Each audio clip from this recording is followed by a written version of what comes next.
right, everyone. I think we're going to go ahead and get started. We can let folks in as they join later on. We are recording this webinar, so if you have friends that you would like to share this with, or you'd like to refer back to it yourself, it will be hosted on the Clallam Conservation District website under our orca recovery information.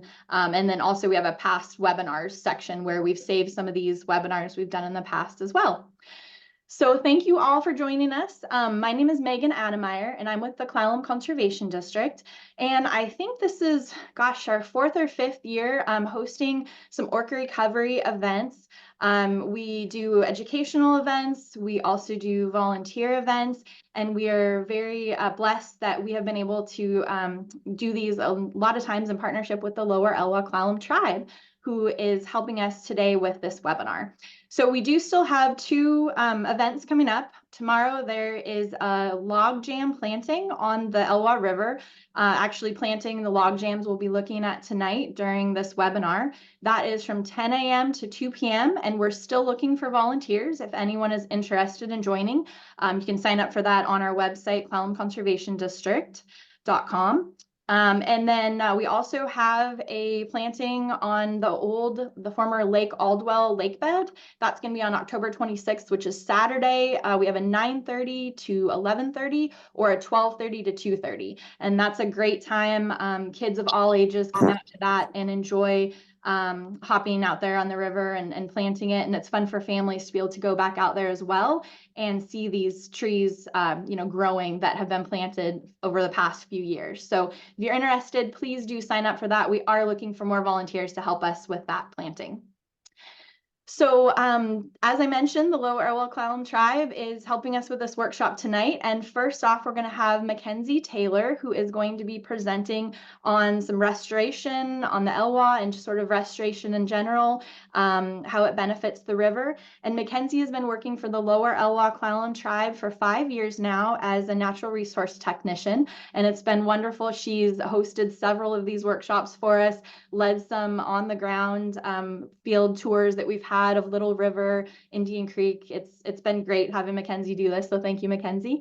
And then after Mackenzie, she's going to give a little intro. Then Tim Abbey is going to talk more about log jams. He has actually been working on the Elwha River system for about 30 years. He's a principal engineer with Natural Systems Design and has been working on these log jam structures in the Elwha River for 30 years. So it's really great to have his expertise at this webinar and to just see some of the history of the Elwha River kind of unfold.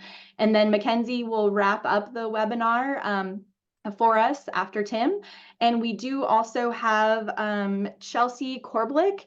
And Chelsea, I don't know if you want to introduce yourself, but she will be in the chat helping to answer some questions. So if anyone has questions, feel free to put them in the chat. And at the end of the webinar, or if Mackenzie or Tim want to take questions throughout, we can answer those questions as well. So feel free to hop in the chat to ask those. And Chelsea, are you there that you might want to introduce yourself? No pressure if not. Sure. I don't know if you can hear me, but yep, Chelsea Korbulik. I formerly was with the Lower Elwha's Natural Resources Department supporting education and outreach and volunteer coordination. Now we work with NOAA's Northwest Fisheries Science Center in collaboration with the tribe and still working on education and outreach. So I'm just really happy to support Mackenzie sharing this incredible project. And then I'll do a little plug for some volunteer engagement at the end. Fantastic. Thank you so much for joining us. All right, and with that, I'm going to go ahead and turn it over to Mackenzie. Hi, I'm Mackenzie. I'm a little bit nervous this time, more than I have been in the past, but honestly, hearing Chelsea's voice calmed me down a little bit. So, and I also had a friend tell me that when you're anxious about something, it just means you really care about it. So that's probably what's going on. I'm going to try to remember how to share my screen. Bear with me.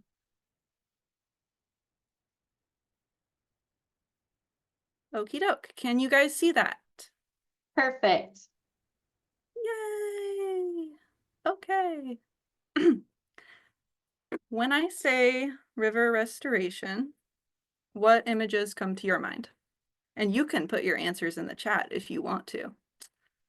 Oh, I will say though, try to hold any like voice things, like voice questions until the very end. Part of that's because I am so bad at getting back on track. Um, but you can interrupt in the chat all you want. So what do you think about? Is it green? Is it maybe trees, volunteers planting things? What about this? A heavy machine might challenge your perspective of river restoration. It did challenge mine. What about this one? Here's another one for you. What adjectives would you use to describe a weasel? Huh? Anyone? Common perspectives are going to portray like a sneaky, devious, and maybe even a stinky creature. But how do weasels relate to restoration? I will tell you a story.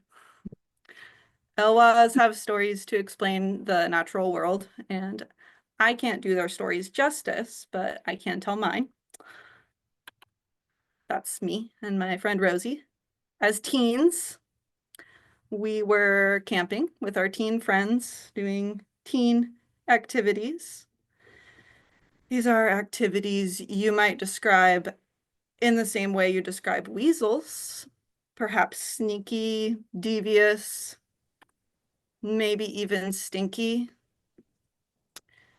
We were about to blame a skunk after we noticed a uniformed ranger strolling up to our campsite. Ranger Jeff from Staircase was about to change the trajectory of my life. He said, "Do you want to come to my presentation on weasels?" And we did.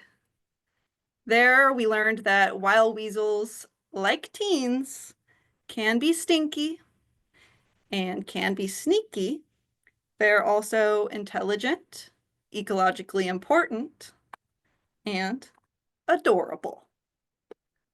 And did you know that skunks are part of the weasel family? Now, this is not the part where I explain the involvement of weasels in river restoration. Actually, I didn't learn anything about that. But what I did learn was to open my mind to a change of perspective. By changing my perspective on weasels, Ranger Jeff changed my perspective on life, reawakening my passion for nature and for learning. And this was the catalyst behind my pursuit of an environmental career. I came into this field with a fire under me. A fire lit by weasels and Jeff. Love for his work allowed him to open his mind to the complexity of weasels. His lesson on perspective followed me into my career. And like much of our community, my idea of river restoration didn't involve an excavator. However, the memory of weasels and a love for my work opened my mind to a change of perspective. I use this story to pose a request.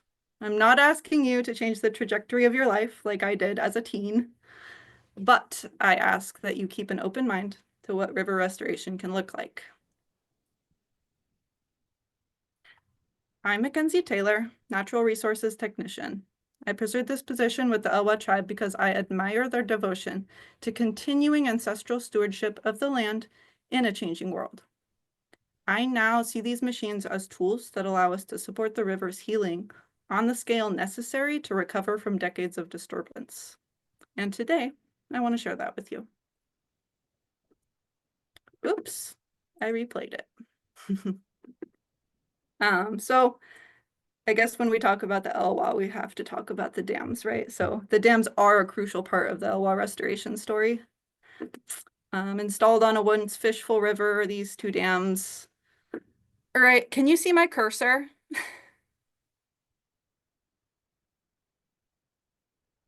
No, I Oh, don't darn it. think so. I'm sorry. Can you describe it? Oh, wait, there might be a cursor that you can use. Is there a little pencil in the corner? Oh, wait, now I can see it. You got it. Nice. Yep. See, these skills come back. All right. Dams, here they were.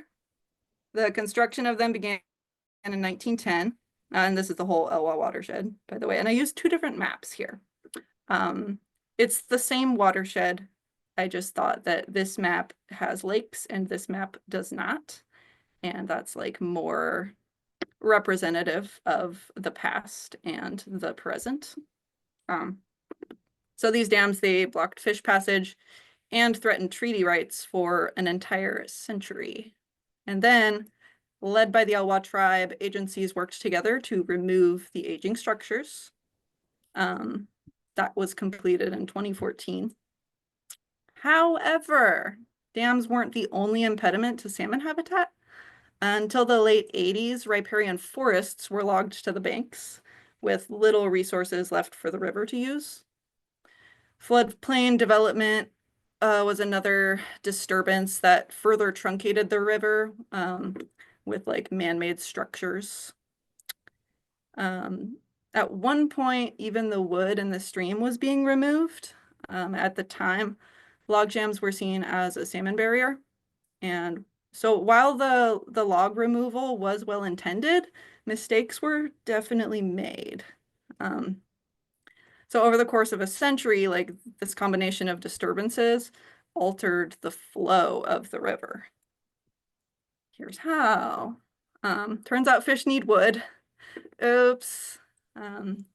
Actually, the tribe has a story about how the Chinook got its hooked nose, and that story involves wood. I'm not going to tell it because I don't know it. If Vanessa pops in later, maybe I'll ask her to tell it. Anywho, what happens to the river when it doesn't have wood? The flow becomes like unbridled. Nothing's there to regulate it, right? So without obstacles to slow it down, the water moves faster, eventually leading to like channel incision. And then as that stream like narrows and straightens, it becomes like disconnected from its floodplain. It goes like deeper and it just isn't friends with its floodplain anymore. Starts to look something like this as far as substrate goes. This is because a swift stream does not get the chance to drop finer sediments. They just continue getting swept away by the current. This leads to a cobbled riverbed, and then that coupled with floodplain disconnection ends up starving the bank's vegetation of the river's nutrient-rich silts. What does that have to do with fish? Fish can't spawn in cobble. It's too big, it's heavy. If the fish were bigger, they might be able to, but they're not. They need gravel to dig their redds and lay their eggs. They also need refuge from the swift flows, somewhere to hide and rest and feed. And without the wood to control the sediment and force pools and slow velocity and attract bugs and deter predators, etc., the salmon's options are limited. The dams and other disturbances, such as wood removal, caused a 98% reduction in Elwha salmon populations. Let's just like take a look at that orange graph. That's the one that shows the 98% reduction. Yikes. They also, the second graph kind of shows how it decreased salmon species diversity. Not only species diversity, actually, this shows species diversity, but it also decreased their life history diversity. So as you can see, it was like very pink heavy at one point in time before the dam, and had like, as far as all the other species go, kind of like a diverse spread of them, but now it's less diverse and not nearly as many pinks. That comes into play later. Remember it. So what can we do about that? We can put that wood back. In continuation of stewarding the river since time immemorial, the tribe has created new traditions by managing logjam installation on the Elwha River for the last 20 plus years, repairing relationships through the pre, during, and post dam removal periods. And then Tim, our logjam engineer, is here to talk about the history of restoration in the Elwha River and other rivers, and also the human process behind it. Take it away, Tim. Thank you, Mackenzie. Um, so that was a great introduction here, and let me get this started. So I'm gonna just real quickly, there's a lot to talk about, and I'll try to move through fast because I'm gonna hand it back to Mackenzie. Um, and this is just a shot of the 101, which many of you probably seen, all the commotion that was happening downstream of the new bridge, where 12 new engineered log jams were built, and then 16 more on the Rainy Reach that they're doing the planting on tomorrow. So I did my doctoral work at University of Washington, and I did the field part of it, because some of it was theoretical, was done on the Queets, and there I documented the importance of log jams in controlling the morphology of the river, um, and um, and then came up with this idea that, hey, how can we replace the role of some of the big trees we've lost in so many rivers? Um, and the idea of engineered log jams was born, and the very first ones were built in 1996. Now, humans have been putting wood into rivers for thousands of years, but mostly for engineered structures like bridge abutments and so on. Um, and we did the first ones in the Elwha about 1998, before dam removal, and we saw some pretty amazing results before the dams even came out. And then it's really taken off. There's been hundreds, if not thousands, of ELJs built in just Washington State now, but they're being built in as far places in Australia and Europe. But again, the idea behind them was that we once had a lot more big trees. In fact, I have a 1906 forest survey that talks about a 26-foot diameter red cedar in the lower Elwha. And it wasn't just the dams that disturbed the river, but the entire river was cleared. The forests were cleared, just like most of our river valleys were cleared. Um, even in places in the Olympic National Park, early settlers cleared well into what are now areas of the park, and those big trees made a big difference. You can imagine trying to navigate a sailboat up a river; it's not going to go too well. And these big trees had staying power, and then they created um, these big log jams, and these log jams create like Mackenzie talked about, they slow the water down. That's probably a really big take-home message, is whether it's a small stream or a big river, that slowing the water down makes a huge difference.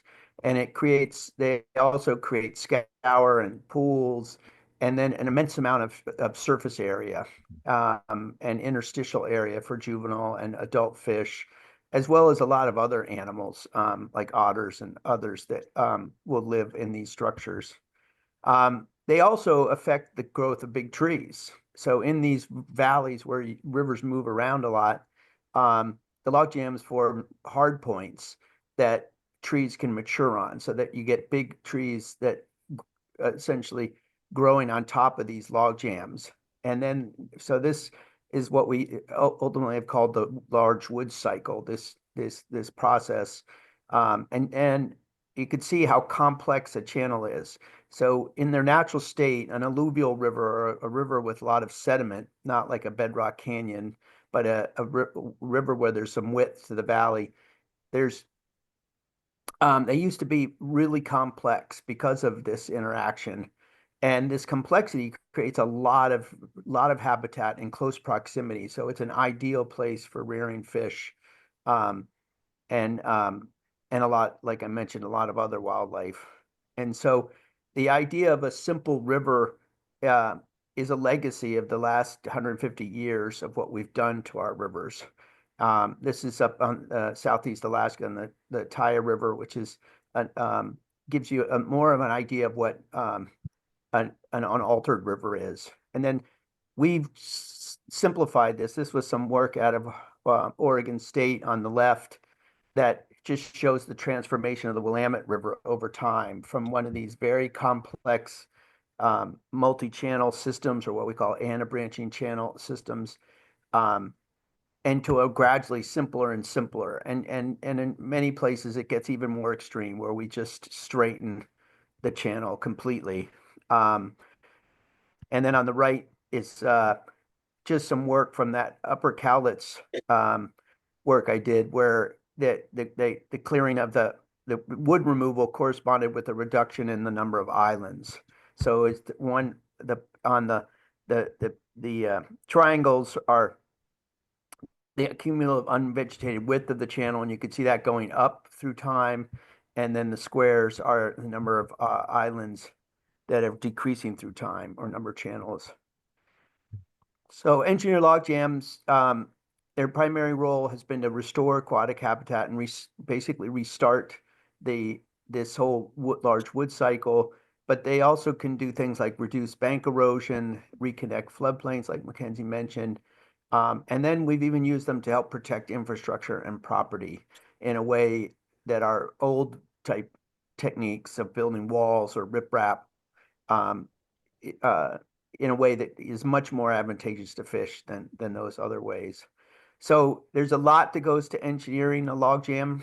A lot of basic, principles about mechanics and hydraulics. And then we put together detailed plans. Mackenzie will talk a little bit more about this too, about just the multiple layers that go into these things. The most important thing to keep in mind is deep. That they go into the riverbed. And so a natural snag will dig itself into the riverbed. And that's where wood is the happiest too. That's where the fish are. And wood will last forever if it stays dry or wet permanently. So that wood that's down deep can last a long time. I've dated dozens of log jams buried in banks, and they can be over several thousand years old. In fact, one wood sample I took out of Harlow Creek down by the Queets was over 45,000 years old. So we build little models, we test things, we build hydraulic models. Here's a place on the Hoe before, or basically without the log jams, where it was taking out the highway. And then here's with the log jams, and you could see how they kind of split the flow and keep the flow away from the riverbank. And then this is just a couple of shots of some of the you could see the little person on the left, on that left photo. This is one of the structures on the recent 101 project. And we dig this deep hole, put in these piles or posts, and then start building these sequences up. And then this involves a lot, it's kind of like I describe as open heart surgery. It's not pretty, but the patient's going to be a lot better off in the end. And we do everything we can to minimize the temporary impacts. So there's a lot of work to divert the river to keep the water clear, and to isolate the fish and rescue the fish. And I think Mackenzie will talk more about that too. But it is a big deal when it's happening, and then you end up with a finished product that is got a lot of complexity, and that complexity again is all goes into that slowing that water down. The rougher the structure, the more drag and the more resistance it does on the water. And one thing that was really cool about that what we saw at the Elwha 101 project was that the river had been incising, like Mackenzie mentioned too, that it had been cutting down. It was really bouldery bed, fast water. And after we finished, even though flows were record low, we had more than a four-fold increase in the wetted area of the channel because of how much we slowed that water down. And the fish, and hopefully Mackenzie can talk about this too, is because the tribes was out doing surveys, is they zoomed right in on these structures as they came up the river. And it's actually a really cool experience if you ever get a chance to snorkel log jams and get under there with all the fish. So those are just some photos of those. And I think I'll just end with a couple more photos there. And oh, I forgot I do have a few slides. This is an old project I did in Australia that's just kind of neat because you'll see this is a photo when they were finished. These were early generation structures, but you could see they were completely submerged, and they did just fine. So we've had a really good success with these structures and their longevity. We're getting more and more sophisticated on the design of these structures. This was a cool design that didn't require any hardware, because sometimes we use cable and other things inside the core of the structure, whereas some of these new designs, we don't have to do that. And then I'm going to save this for later, Little River, and hand back to Mackenzie. Hi again. Thank you, Tim. I really enjoyed that. I learned a lot. Um, my part that like resonated with me the most. Did you say that after installing the most recent Elwha log jams, even though the flow was so low, you still had a four-fold increase in the wet area? Yes. Yep. That's Yeah. crazy. Even the heavy equipment operators, everyone was like, how did we do that? And it was really Right. just because we slowed the water down. That's awesome. Surface area is good. Yeah. So let's see, share my screen again. To kind of emphasize why it was good to have Tim just now is, No. I'll show you. Oh boy. And there it is. Before I found out that Tim was gonna help me, I tried to like put this all together myself, and this is about as far as I got with how to construct a jam. Dig a hole and put logs in it, which is like accurate, but there's a lot more to it. I put a slice of lasagna on this slide because I was talking with our habitat manager, Jamie, yesterday, and the way that he described the building of the log jams to me is that like they dig the hole and then they put the pilings in. And then he said from there, it's just lasagna. So it's like layers of different materials, wood mostly. I liked that analogy. Also, like speaking of those pilings, I just wanted to like show you guys how they do that. Originally, this was supposed to be a video, but my laptop's not very good at playing this video specifically, so you're just gonna have to look at the picture and you'll see like a yellow excavator holding the piling while the other excavator pounds it in, which I just thought was really cool for some reason. It reminds me of like pounding in a nail or something. I like it. And these images were taken by Randall, our GIS guy. He took them with his drone. Yeah, it's really neat to watch them do that. Oof. I don't know about you, but my screen is definitely lagging. So we're just gonna have to be patient with the little baby laptop while she figures out how she's gonna get to the next slide.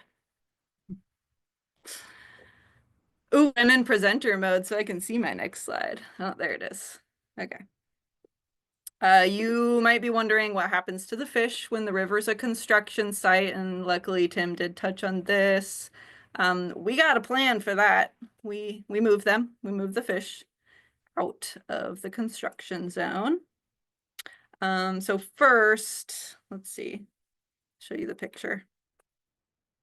first, the construction channel is blocked off. So over here on the right, we've got 2 construction channels, and we cut them off with tough sacks. We make a temporary dam, and I do realize that for this river in particular, the image and thought of a dam is a little bit re-traumatizing, but it's just for a little while, then we take it out. It's just what we have to do to get the fish and the water out of there. So we divert the flow over here to the left. So this is our flow channel, and these 2 are construction channels. And then we get the fish out of the construction channels while there's still water in them. And then we truck them over to a safer zone. See if oh, I didn't put the videos in. Dang it. Oh, well. And then, so after we move the fish, we pump out the water with a giant friggin' pump. And that's what the giant pump looks like. Start that video. Ooh, old girl doesn't want to play the video. That's okay. It's a huge pump, and the diameter of the hose is like bigger than my head. Really neat. And all that water that comes out of the construction channel just goes into the flow channel or something. And then, oh yeah, there's the hose next to my foot. This is a picture taken from the drone also. And if you look down here where my cursor is, that person is about where I was standing when I took that video / picture of the pump that I just showed you. So you can see the hose is going like way the heck over here, and then off screen there's the channel the water's going to. And yeah, that's just preparing that channel to get constructed in, which I think is pretty impressive. Here is another view of like this is the Rainy Reach project. This is what we call the last set of Elwha tribes, Elwha River dams. Not to be confused with the DOT's Elwha River dams that also just happened. So this is just downstream of the old one-way bridge. And then DOT's dams are just downstream of the 101 bridge. These are ours. Over here on the left, you've got some like completed ones. Little mounds, little hills with sticks poking up out of them. That's in the flow channel. So these are complete. There's fish using them. And over here, you've got a construction zone. So this is a construction channel, and you can see there are like holes dug. Those are gonna get log jams put in them. And then another picture of that same area. If I had time, I would have lined them up perfectly, but I didn't. Those holes that we were talking about now have wood in them. Another thing they do after they get all the wood in there is they throw a bunch of gravel on top of it that acts as like a ballast, but it also provides like substrate for the plants. So if you volunteer tomorrow, then you will have nice fluffy gravel to plant your trees in. And before we were even done with construction, someone packed their bags and moved in. This picture is evidence. The evidence is around the middle of the picture. And can you guess who it was? It was a critter. Hint, it's not fish. Again, you can put your answers in the chat. It is beavers. The way that Chelsea described this that I thought was really cute and funny was that we started the log jams, and then the beavers came in and they were like, you know what? We've got it from here, you guys. And they just took it from there. I mean, we still finished the job, but they helped. Soon after the beavers, the fish can move in. once the jams are built, then those tough sack dams get removed. And then as the flow meets the jams, it's going to slow down. It's going to drop its finer gravels. And then those salmon can dig their redds on those finer gravels. Then the flow will undercut the jams, and that creates a deep scour pool. That's where the fish can rest and they can feed, and they'll hide from predators, and the shade keeps the water cool. And when water's cool, it's more oxygenated. It's all very good. One moment, technical difficulties. All right, and then the fish return to their sweet new digs. It says speaking of Little River, but I haven't gotten to that yet. So I guess I'll get to that.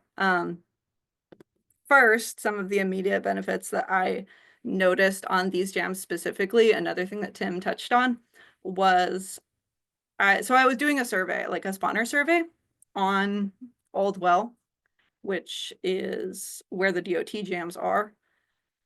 And I do this every year for the past 5 years. And there's this one specific section that was terrible habitat. I've never seen a red there. The Chinook survey, by the way.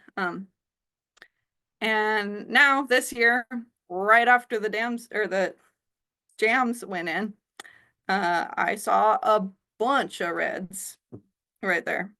So if you build it, they will come. Another positive signal, Little River related. So Little River got a treatment of jams around 2020. I think it was a few years of jam treatment. Little River's a tributary to the Elwha River. And so that was like pretty recent that it got its log jams. And then immediately we started seeing in our screw traps, which is our way of monitoring like juvenile salmon populations, we started seeing like larger bodied juvenile coho that seemed like they were like older than the juvenile coho we normally see in Little River. So we were thinking like, what's going on here? I think they liked to hang out in the river longer because there was habitat.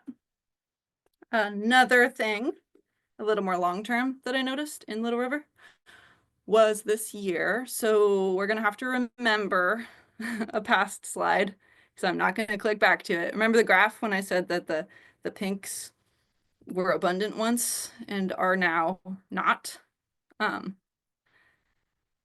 That was the Elwha River.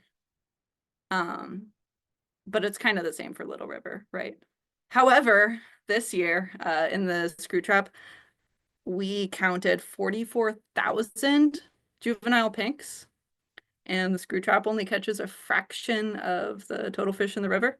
So we're looking at maybe a 6-figure pink count, which is awesome, huge, record-breaking. Now I'll hand it over to Tim to talk about the log jams that I'm pretty sure attracted all those pinks.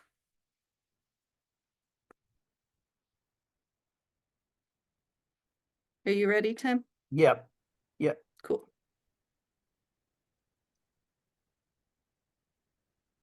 Oh, I have to stop share, don't I? Sorry. I think it works. Did that work?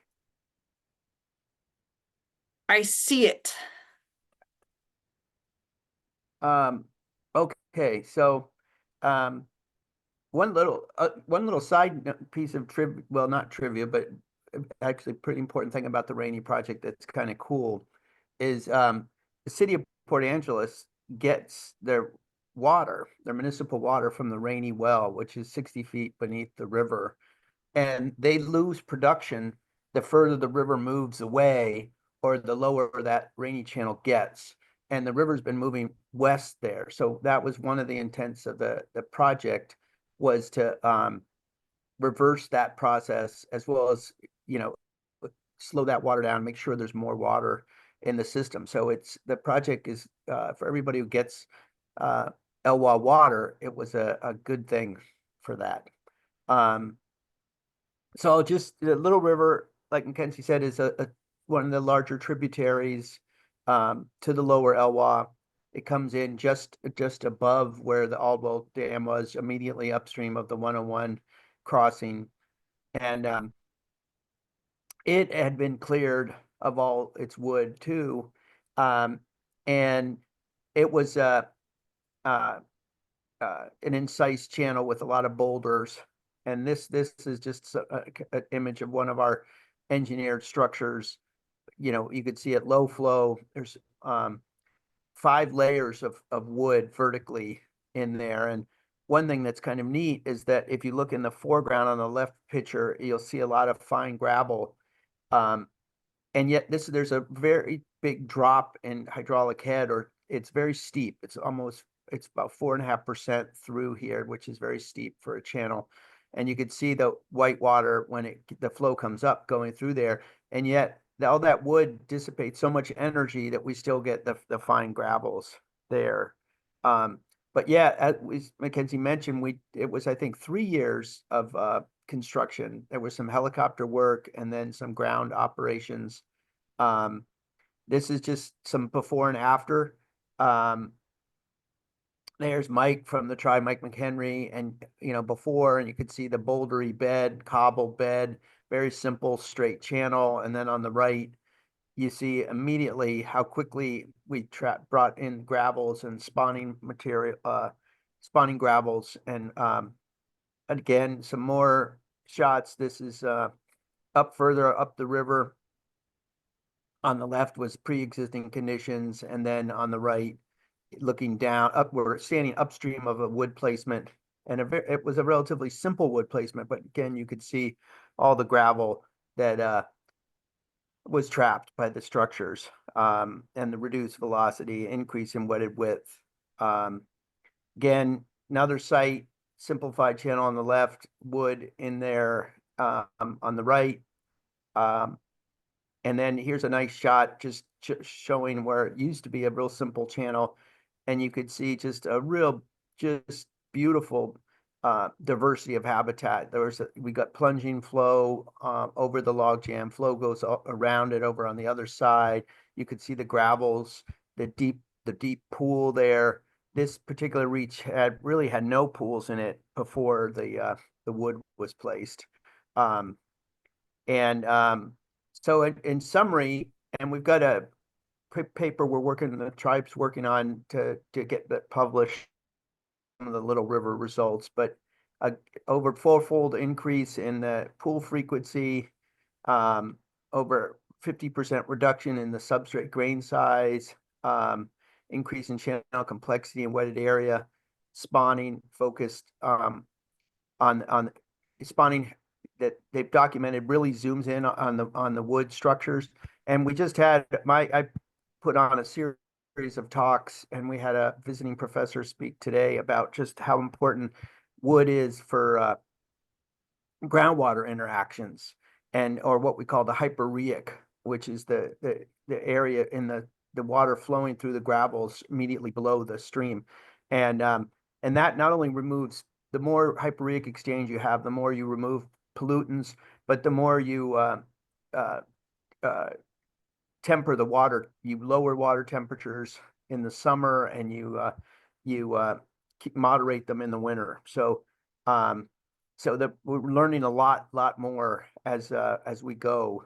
And the work that the Elwha tribe's been doing is really ahead of the game, and just people from around the world are really looking to the tribe for the kind of work that they've been doing. So, yeah, and then I'll just pass back to Mackenzie there, and just there's my email if anybody has any questions or ever wants to get back in touch with me.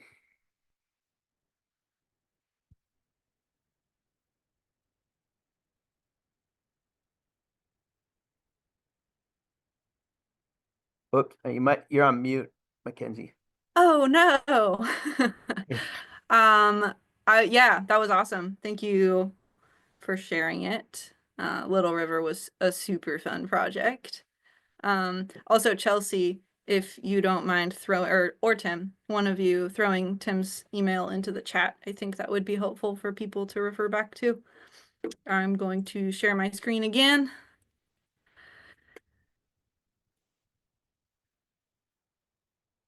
Oh goodness, that's not the screen I wanted to share. All right, hold on.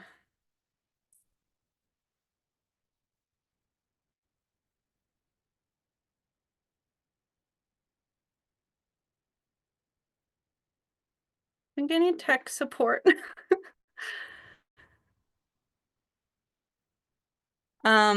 Megan or Chelsea, can you hop on and tell me what you're seeing? So speaking of Little River, it's the last slide you were on.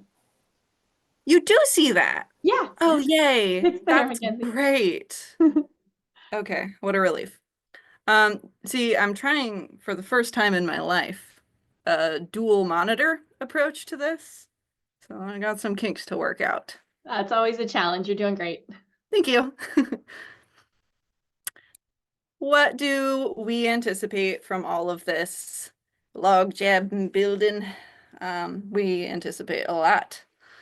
In addition to those immediate benefits of like the gravel and the pools and protection, there are more changes to come with the passing of time.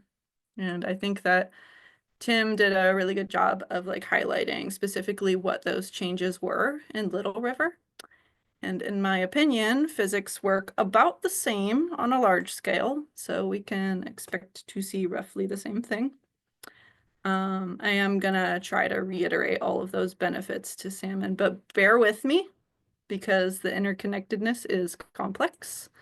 I'm going to try to explain it as simply as I can. So during higher flows, the water backs up, and then it's encouraged to meet the floodplain. And then once it does, it drops its silty nutrients at the feet of riparian plants. Then the plants grow and the wood decays. Bugs are attracted to the river. Salmon eat the bugs. And then the fertilized banks and the jams provide good conditions for a growing riparian forest, which, if you volunteer at the planting event tomorrow, you will contribute to. And one day, hopefully, these jams will help the river carve out new side channels, eventually laying claim to those big, healthy trees planted by excellent volunteers long ago. And the river will continue the cycle of restoration on its own someday. And right now, if we enable the river to carry more fish through habitat improvement, then hopefully we will see more fish. However, with all the new habitat to hide in, we might not actually see them with our eyes because they'll be hiding. Point is, wood is good, fish need wood, jams not dams, and humans are part of the ecosystem. We play a role. And I hope that my perspective has informed your own. We are going to continue monitoring to make sure that the jams are doing their jobs while staying open to perspective. And I leave you with this quote suggested by Chelsea, and I love it. And then I will hand it over to Chelsea.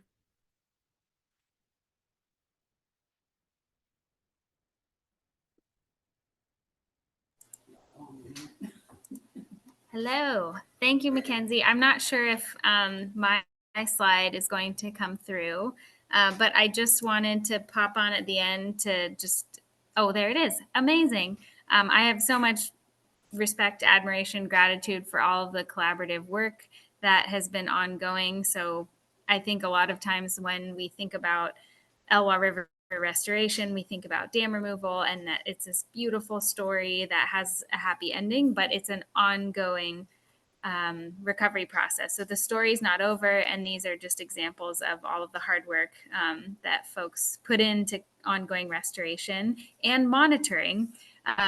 so monitoring is an interesting component of understanding how rivers recover and have the capacity to restore with these human interventions. And there's not always enough funding to cover monitoring efforts over the period of time that it takes for rivers to recover. So we think in short-term timescales, and it takes a lot of time. So there are going to be opportunities coming very soon for folks in the community to contribute to the long-term monitoring efforts of both of these projects. So both the former Aldwell Reservoir logjam project below the new 101 bridge, as well as the Rainy Reach project. So we are going to be installing photo monitoring stations through a platform called Chronolog. So there will be one that will be in the new parking lot at the 101 Highway Bridge once it's open. And so that will be looking downstream at the Aldwell Department of Transportation log jams that Tim showed awesome photos of. And there will also be a Chronolog station looking downstream at part of the Rainy project. Initially, we had intended to install it on the pedestrian bridge of the Discovery Trail underneath the Elwha River Bridge. But that perspective does not capture a lot of the jam. So we're still playing around with where the best place is. But the idea is that you can put your cell phone, any member of the public can put their cell phone on this platform and capture the same perspective and upload those images to create a time series data set of how this area changes over time. And it's really important to have as many contributions as possible. There's so many of us in the community who use these spaces, have a relationship with the river, and make amazing observations. So the more participation in understanding how these projects change over time, the better. So those will be coming soon. And then along with those Chronolog stations, there are project web pages where we'll be posting updated information on the projects and including some of the awesome time lapses that Mackenzie has created. And yeah, so you can share some of the information about these projects with your friends and contribute to the ongoing effort.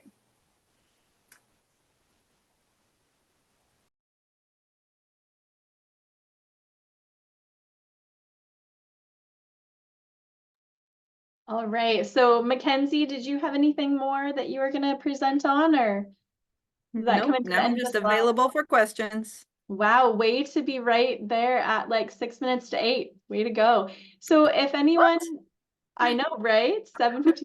So if anyone wants to, I don't see any questions in the chat, but if anyone wants to put any questions, or if you want to just turn your microphone on and ask, I think we're pretty informal here. So feel free to shoot any questions to Mackenzie. Oh, so what do we get to do tomorrow? Can you speak on that a little bit? That just popped up in the chat. I can try. I won't be there, but I've been to a few of them. So tomorrow's the Rainy Reach planting, right? Yep. Okay, not Aldwell. Yeah, so you will get to take plants and put them on log jams. Yeah, the log jams that we were talking about. That's all I got. Do you know where they're down going to park, where people are meeting? Say that again.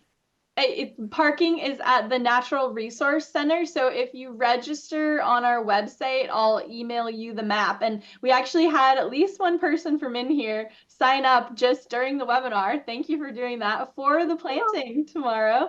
So I did email, everybody has the map and whatnot that should be emailed to you. So it'll just be at the Natural Resources Center, but we do need registration for liability purposes.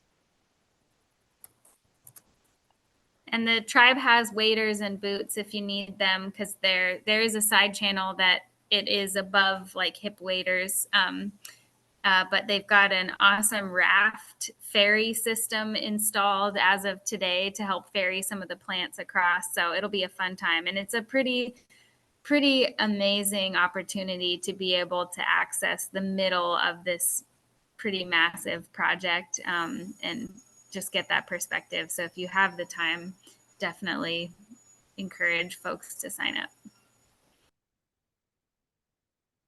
And I just put the link in the chat if anybody wants to learn more about tomorrow's planting or the Lake Aldwell planting on Saturday. And that'll take you to the information on a lot of the past plantings we've done for orca recovery. And then you can just click on the link for the 2024 events to register. Well, that was fantastic. Mackenzie, Tim, Chelsea, that was, thank you. Thank you guys so much for doing these webinars for the orca recovery celebration that we have. And we got a beautiful comment here from one of the participants.